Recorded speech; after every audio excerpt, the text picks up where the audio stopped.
Have you ever looked at your to-do list and instantly wanted to walk away and instead put price stickers on that latest order that arrived? Now, I don't know about you, but I find putting price stickers on products strangely therapeutic. I'm sure it's got something to do with the fact that it requires very little brain power and it's a really nice repetitive task. Hey there, welcome back to the Bringing Business to Retail podcast, where we talk all about the strategies to grow your retail or e-commerce business. Now, I've had a lot going on, and last week, as I jumped into Asana, which is our project management software, I seemed to have more tasks allocated to me than I had hours, not in the day or even the week, but probably in a year. This is complete leadership fail. So some of the things on that list were ideas or concepts that I put onto Sal's Great Ideas board. It's a project that I have in Asana, and every time I have a great idea, I stick it in there and I set a task for me to come back and reflect on whether it is still a great idea that needs to be implemented. So some of those were my great ideas that had come back around for me to reflect on.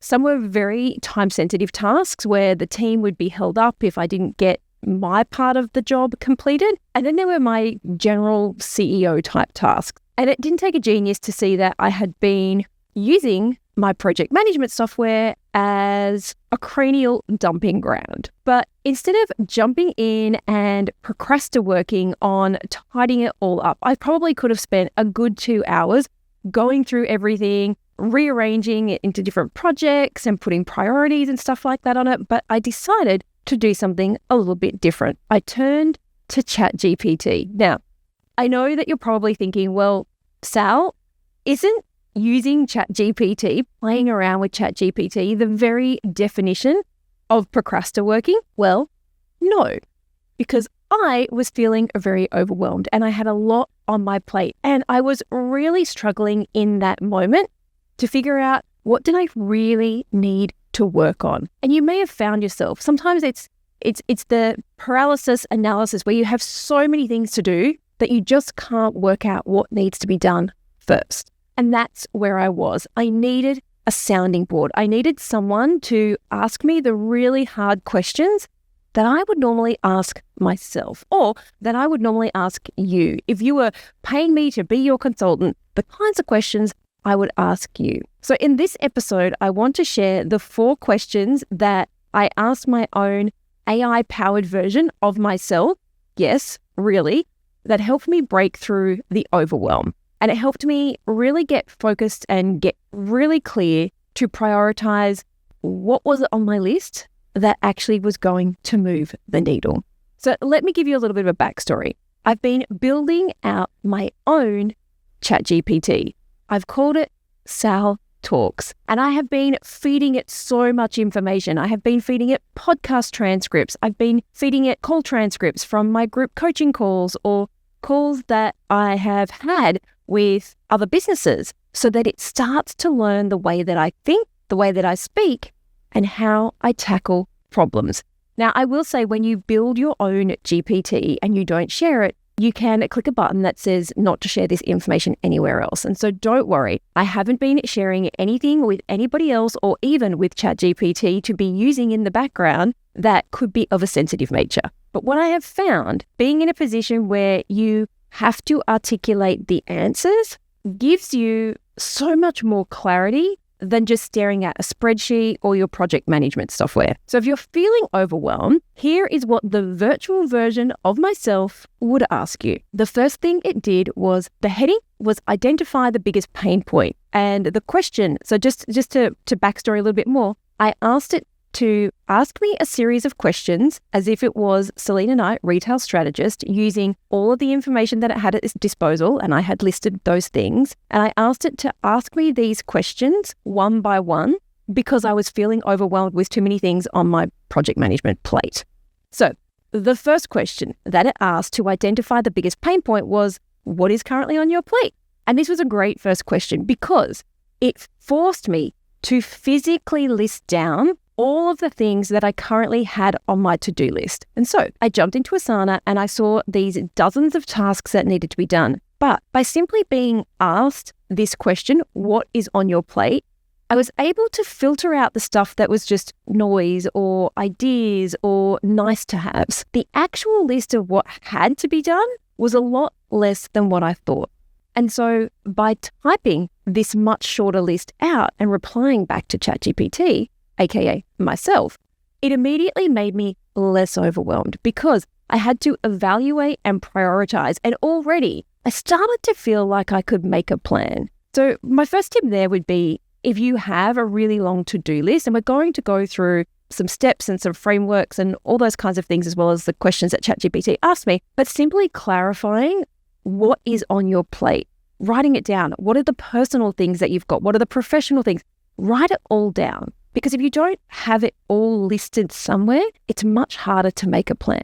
So by doing this and writing down what was really on my plate versus all of the noise, I felt like I could make a plan. So that one little exercise made me realize that there were a bunch of operational tasks that were assigned to me that I really shouldn't be doing moving forward. But that's a story for another podcast. Now, have you ever heard of the Eisenhower Matrix? It is quite simple. You draw across horizontal and a vertical on a page, and then you map out important versus urgent.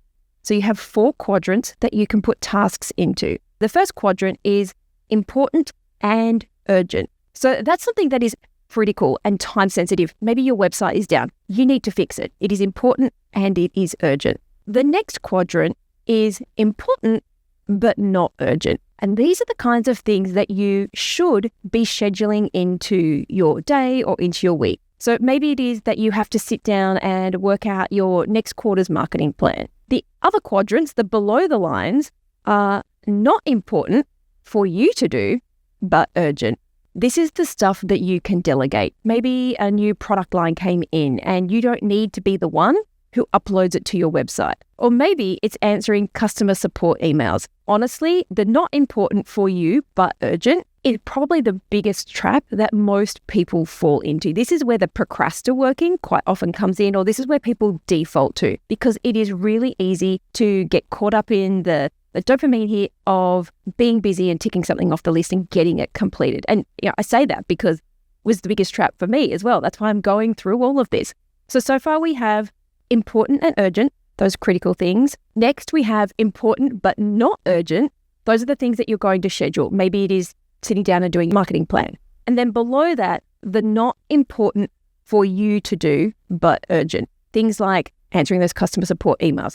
And then the bottom quadrant is not important and not urgent. Why is it even on the list? Just delete that. So that is the Eisenhower Matrix, importance versus urgency. And remember, this is how important it is for you to do the job. Now, if I can just sidebar here for a moment, we recently implemented calendar blocking into our company. And this is where each team member on a Friday sits down with their calendar and looks at all the tasks that they have for the following week and blocks out time that they need to get that stuff done. Now, my calendar was all over the place. But the great thing about calendar blocking is that it made me realize that there were tasks that had already been resolved. So when I was looking at the team calendars, and this was really good because it gave me the opportunity to see what they thought was urgent versus what I thought was urgent. And also looking to see that person A was working on project X, but person B hadn't put project X onto their calendar at all. And I could see quite easily that there was going to be a discrepancy or a deficit. I was able to look at everybody's calendars and see that there were tasks on there that had already been resolved, or they were tasks that had disappeared because we had fixed something else. Or maybe we'd moved on to another project and there were tasks that weren't even relevant. In fact, there were tasks that had been set as reoccurring tasks for a project that was finished, but no one had ever ticked it off and hadn't been deleted. So other people were booking time into their calendar to go and work on those tasks, and it didn't need to be done. What I love about calendar blocking, and it is one of those things I kind of slap myself across the back of the head and go, why didn't you do this earlier? I love the fact that it gives me the opportunity to visualize expectations versus reality. What do you think is on your team's plate versus what they think is important or what they think is a priority and they put on their own plate? So that was just question 1. what is currently on your plate? And by this time, I was already feeling a little bit better, but call me and ChatGPT me tenacious already, because the second question popped up. And the second question was, which task or which gap is causing the most wasted time or most lost revenue right now?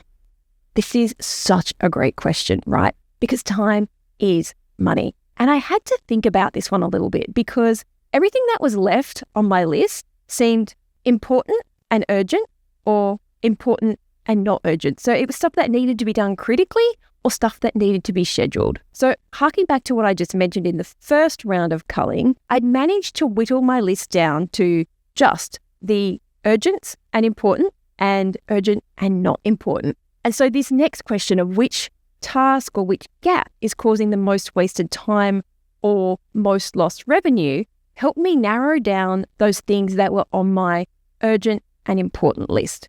So would I lose time or money if a podcast didn't go live?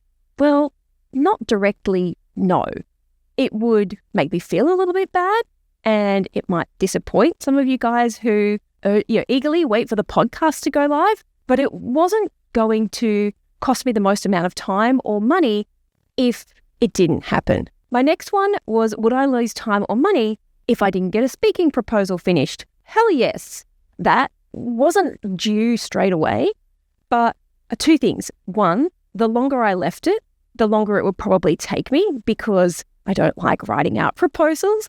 But the other thing was, it made me look bad to the client, and it also stopped the revenue flow coming in, because the quicker I could get the purchase order or the invoice through, we could realize that cash. So yes, it was important for me to finish a speaking proposal, which was on the important but not urgent, but at the same time, doing the latest podcast, which is also in the important but I thought urgent.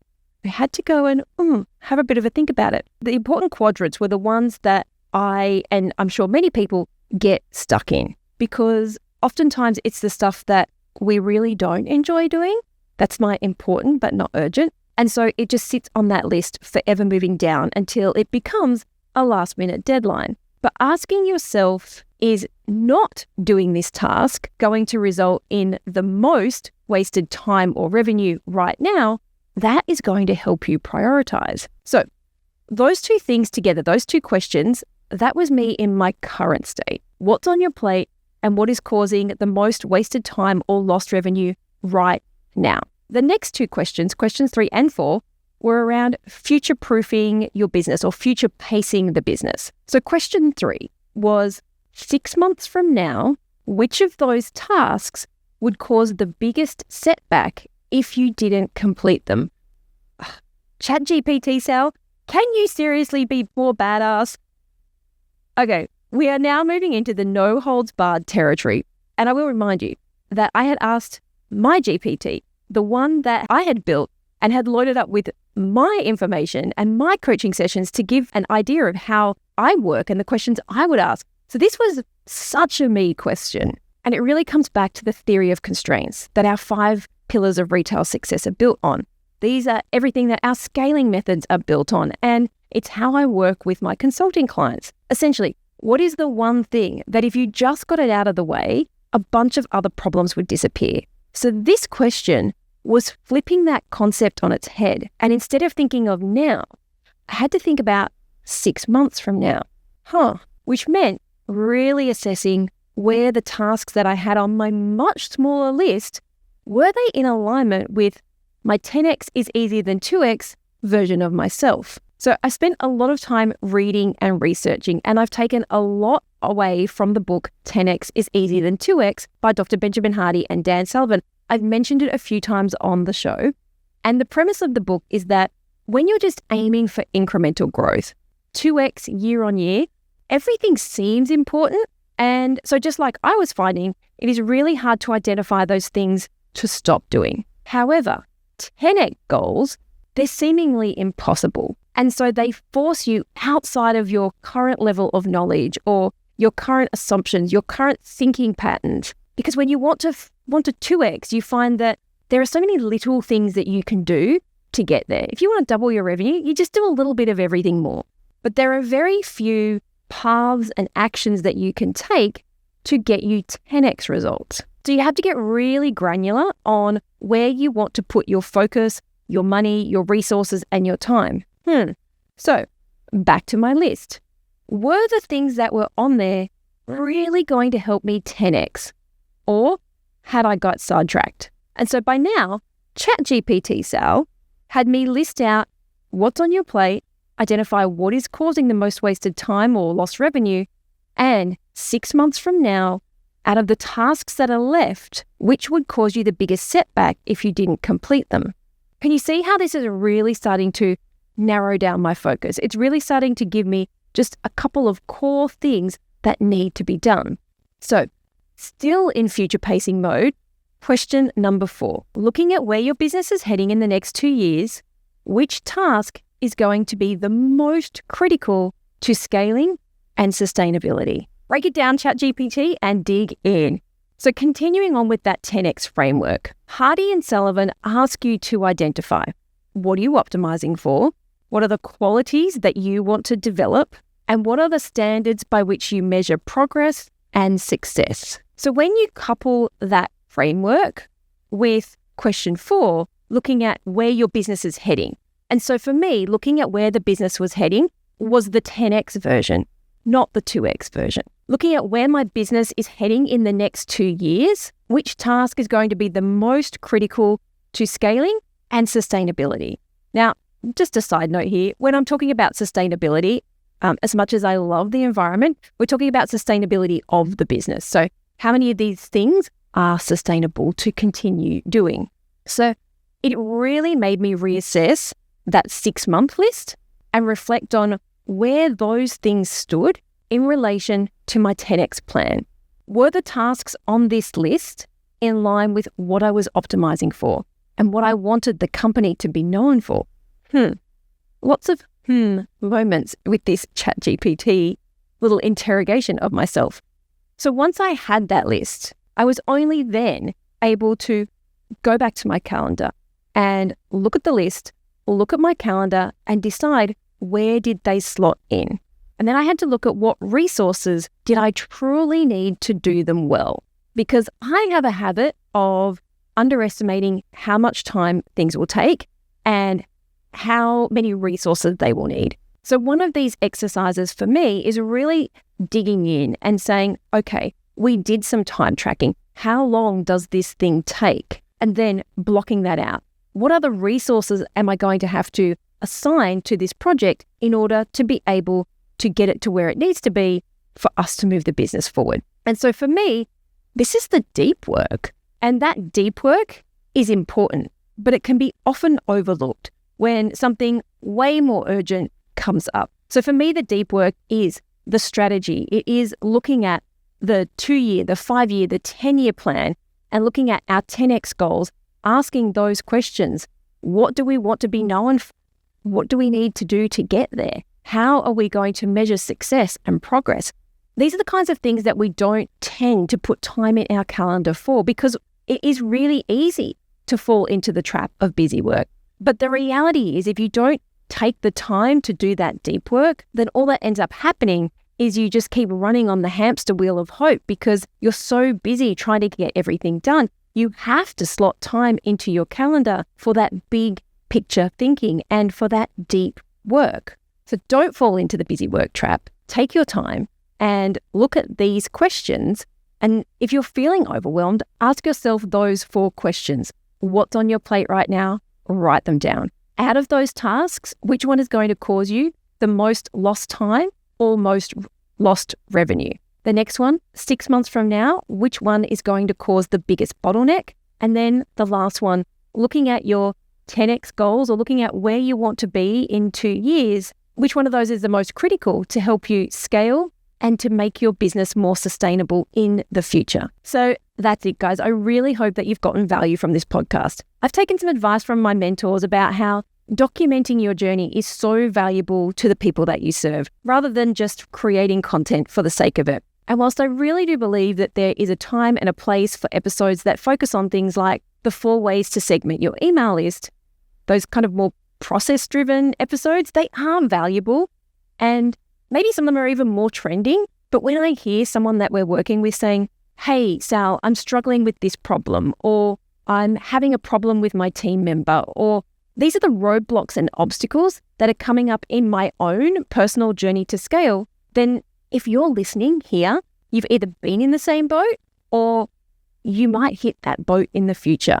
And if you do, you'll be armed with at least some knowledge of how somebody else managed through that process. And to me, that is much more valuable. And so if you have loved this episode, I would love to hear your thoughts. Send me a DM, leave me a review, and let me know if you found this episode helpful.